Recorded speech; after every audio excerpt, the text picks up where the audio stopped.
En este trabajo hablaremos sobre el manzano. Su nombre científico es Malus domestica y el grupo está conformado por Valeria Arauz, Fabián Navarrete, Jorge Reyes, Juan Pablo Rojas y Engelbert Rosas. Morfológicamente esta especie alcanza como máximo de altura de 1,5 a 7 metros, dependiendo de la variedad, con una copa que puede tener un ancho en la base desde 1 hasta 4 metros y medio, con cubiertas de lenticelas lisas adheridas de color ceniciento verdoso sobre los ramos y escamosas y gris pardas sobre las partes viejas del árbol, y pueden tener una esperanza de vida de entre 60 a 80 años. Y aquí como dato, la imagen que se puede ver es el manzano bajo el cual estaba Isaac Newton cuando descubrió el fenómeno de la gravedad. Los requerimientos edafoclimáticos de esta especie son variados. Por ejemplo, la profundidad de suelo tiene que ser superior a 80 centímetros y la acidez es variable. El mínimo tolerado es de 4,6 el pH, teniendo un pH óptimo entre 5,5 y 7 y un máximo tolerable de 8,9. La salinidad, el valor tolerado de conductividad eléctrica, es de 1,7 decímenes por metro y un valor crítico de conductividad eléctrica, es decir, como el límite que tolera esta especie, es de 4,8 decímenes por metro. El suelo ideal para el cultivo de esta especie es una textura franca sin limitación, puede ser mediana o gruesa, un drenaje moderadamente bueno sin nivel freático. Puede tolerar entre un 15 a un 35% de pedregosidad y una pendiente no mayor a un 6% ni tampoco menor a un 6%. Para el crecimiento de un brote de manzano es de suma importancia una buena nutrición. Es necesario el fósforo para el buen crecimiento de las raíces y a su vez es necesario el calcio, magnesio, manganesio, zinc y boro para el buen desarrollo del tronco y su posterior ramificación. Durante todo el proceso de crecimiento se debe tener en cuenta a su vez el nitrógeno y el potasio, que toman un rol fundamental en la etapa de floración y cuaje de los frutos, aunque en realidad son necesarios durante todo el proceso. Todos estos factores nutricionales son importantes para mantener una buena salud y producción del manzano. Cabe destacar que los manzanos maduros necesitan una mayor fertilización que aquellos que aún no entraron en su periodo de fruición. Un manzano promedio necesita 270 gramos de nitrógeno por año, mientras que uno joven solo necesita 68 gramos de nitrógeno por año. Los árboles enanos necesitan un 40% menos de nitrógeno.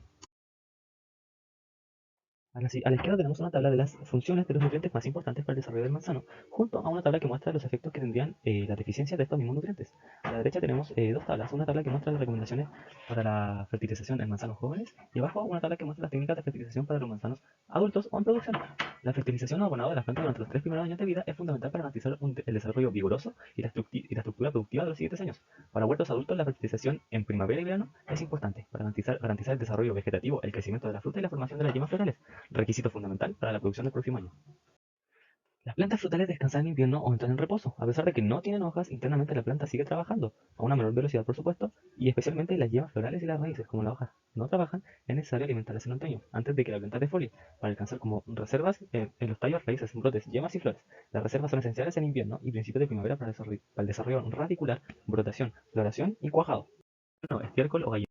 Para mantener la fertilidad del suelo y la producción de los frutales es necesario realizar anualmente la fertilización o abonado de fondo. Para ello se aplican productos que no se aprovechan inmediatamente, como el guano, el estiércol o gallinaza, que se descomponen lentamente, o fertilizantes como el cloruro de potasio, que son de baja solubilidad y movimiento lento en el suelo. La fertilización y abonado se realiza entre mayo y junio, de manera que los nutrientes estén disponibles para las plantas cuando los requiera, primavera y verano. El guano, estiércol o gallinaza no solo sirve como fuente de nutrientes, sino también como mejora para las propiedades físicas del suelo, y tener factores biológicos que mejoran la porosidad del suelo. Hoy le vengo a hablar sobre la aplicación de nitrógeno, fósforo y potasio en el manzano. Hay que saber algo, que el manzano crece en clima templado y su yema necesita periodo frío para abrirse. En invierno el árbol puede sobrevivir a temperatura mínima de menos 10 grados, pero una vez que las flores abren no tolera las heladas. Le voy a dar un dato útil. El valor óptimo del pH del suelo para un manzano es entre 6,0 y 6,5, y aunque puede cultivarse en numerosos tipos de suelo, los suelos algo ligeros con una buena fertilidad son los más idóneos. Un buen drenaje en el suelo es particularmente importante para permitir la aireación obligada de las raíces de los árboles. El nitrógeno y el potasio son muy importantes para el crecimiento foliar, la floración y el cuaje de los frutos, mientras que el fósforo es crucial para el desarrollo de las raíces. El manzano necesita grandes cantidades de potasio, que consume aproximadamente el triple de velocidad que el nitrógeno. El mejor régimen de nutrición mineral para los manzanos incluye la fertilización con fertilizante totalmente soluble y fertilización foliar. Como podemos ver en la imagen, un 40% de nitrógeno, un 41% de potasio, un 6% de magnesio, un 12% de fósforo y un 11% de calcio. Eso quiere decir que el nitrógeno interviene directamente en el desarrollo de la planta y incrementa la producción de flores y a su vez su número de frutos. Sin embargo, un exceso de nitrógeno puede causar un desarrollo vegetativo excesivo que perjudica la producción final. La urea y los nitratos contenidos en los fertilizantes nitrogenados tradicionales se pierden muy rápidamente por lavado a capa profunda del suelo, no alcanzable por las raíces y a su vez contaminando con nitratos la nava de agua subterránea. Fertilizante soluble. Este fertilizante se aplica directamente en el hoyo de la planta de los manzanos, en fila o en boleo. Si usted utiliza el método a boleo, no se deberá enterrar el producto en el suelo más de 10 centímetros. Se recomienda aplicarlo en torno a las raíces, nunca directamente bajo la planta. El riego mejora considerablemente la eficacia del producto si es posible, así que aplique directamente debajo de la planta. Fertilizante foliar. Este fertilizante se multiplica la cantidad de líquido que queremos preparar. Si usted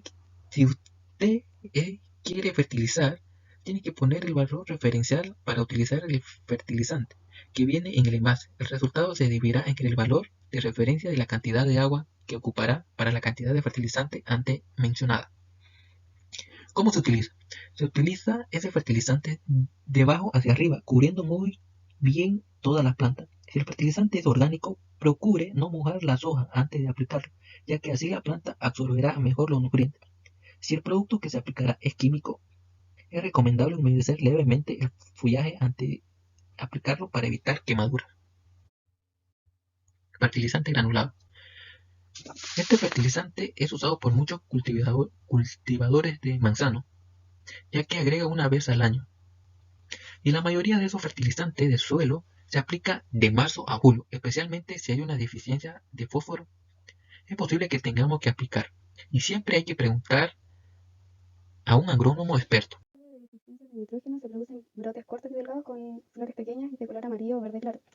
Se forman pocas yemas, por lo que habrá poca floración y cantidad restringida de frutos, disminución de amplitud y altura de los árboles, y se atrofia el nuevo crecimiento foliar, provocando una cosecha escasa y frutas pequeñas. El crecimiento exagerado forma plantas débiles y tiernas, por tanto más propensas a las plagas y enfermedades, y condiciones climáticas también. Tiende a retrasar la maduración de los frutos por la dilución de niveles de calcio, por lo que produce frutos con poca coloración y poca conservación. El color de las hojas tiende a ser verde oscuro. La deficiencia de potasio y el azulado de la hoja es su síntoma más visible. Pierde su color verde, el árbol presenta un aspecto tostado sin producir la caída de las hojas. Falta de apertura en las yemas laterales y la piel de los frutos tiende a ser más gruesa y menos dulce. La sobredosis de potasio inhibe la absorción de calcio, que es el responsable de proporcionar estabilidad a los frutos sin que estos se vuelvan arenosos. Retrasa la maduración y provoca frutos más sensibles, propensos a podredumbres, corazón marrón y escaldado. La deficiencia de fósforo retrasa el crecimiento foliar, provoca un color morado en el margen de las hojas, el follaje y tallo presenta un color gris verde oscuro y produce frutos poco firmes y con rendimiento escaso. Fertilización del manzano. Los fertilizantes tienen la función de reponer los nutrientes utilizados por la planta y también cumplen la función de acelerar y mejorar la floración, cuaja, tamaño del fruto, color del fruto, dulzor, aportar una mayor resistencia a agentes bióticos y abióticos y prolongar la vida útil de la planta. Las plantas de manzano necesitan macronutrientes, micronutrientes y elementos secundarios. Los macronutrientes corresponden al nitrógeno, fósforo y potasio. Los micronutrientes corresponden al zinc, manganeso, hierro, cobre, cloro, molibdeno y boro. Entre los elementos secundarios encontramos el calcio, magnesio y azufre. Dosificación de fertilizantes orgánicos. Para las plantas en crecimiento se debe aplicar media lata de guano, preferentemente de oveja. Lo que permite aportar es el fósforo necesario para potenciar las raíces, ramas y hojas de la planta. Este elemento se debe aplicar a lo largo de todo el camellón y tapar con tierra previamente removida. En las plantas que ya están en producción se debe aplicar una lata entera de guano y esto permitirá mejorar la calidad del suelo haciéndolo más suelto y acumulando reservas para que la planta las asimile poco a poco. Esta operación también se debe realizar a lo largo de todo el camellón, aplicando el guano en la base de la planta y tapándolo luego con tierra previamente removida también. Un tipo de fertilizante químico recomendado es el Blaukorn, que se compone de 12% de nitrógeno, 11% de fósforo, 18% de potasio y gran cantidad de micronutrientes necesarios para la planta. La dosificación de este fertilizante es en plantas pequeñas de 50 a 100 gramos por planta y en plantas en producción la dosis es de 100 a 200 gramos por planta. Las fechas en las que se debe realizar esta operación es entre septiembre y agosto hacia adelante. Otro fertilizante químico utilizado es la urea. que es un elemento de arranque ya que propicia la brotación y crecimiento de ramas, hojas y brotes. Es de asimilación más rápida y se aplica en periodo vegetativo de la planta. La dosis en plantas pequeñas es de 50 a 70 gramos por planta y en plantas en producción la dosis es de 100 a 200 gramos. Cuando la planta sufre de estrés hídrico, se puede aplicar por vía foliar un bioestimulante, como por ejemplo el Todoxin, que es un bioestimulante de brotes y su dosificación es de 20 ml por 20 litros de agua y se aplica de forma foliar por toda la planta. Para realizar una buena fertilización se deben seguir algunos pasos como por ejemplo realizar un análisis de suelo, observar el terreno para descartar problemas sanitarios y de riego, realizar calicatas constantes para poder monitorear el crecimiento de raíces, tener un plan de fertilización con fechas y registro de cada aplicación que se realiza y practicar una fertilización balanceada según las necesidades de la planta. Hay que tener en cuenta que los árboles frutales maduros necesitan más fertilización que los árboles jóvenes. Y hay que tener un buen drenaje en el suelo, particularmente importante para permitir la aireación obligada de las raíces de los árboles. Eso quiere decir que hay que tener en cuenta que el fertilizante no debe entrar en contacto en la raíz del árbol. Ejemplo, si una fertilización de un uso común en un huerto comercial de manzano con 600 árboles maduros por hectárea agrega 240 libras de 110 kilogramos de nitrógeno y 140 libras de 200 kilogramos por hectárea, mientras que los fertilizantes de fósforo y manganeso y calcio se añaden según el análisis de la hoja. Eso quiere decir que no solo los patrones generales que no deben seguir sin que usted haya hecho su propia investigación. Cada campo es diferente y tiene necesidades diferentes. Comprobar los nutrientes del suelo y el pH es muy importante antes de aplicar cualquier método de fertilización. También si un sistema de riego de cobertura total es combinada con alfalfa u otra leguminosidad como cultivo de cobertura en un sistema de siembra adentro, la necesidad de fertilizar los manzanos se reduce bastante. ¿Por qué? Porque el cultivo de cobertura normalmente produce materia orgánica que se descompone liberando nutrientes importantes para el suelo.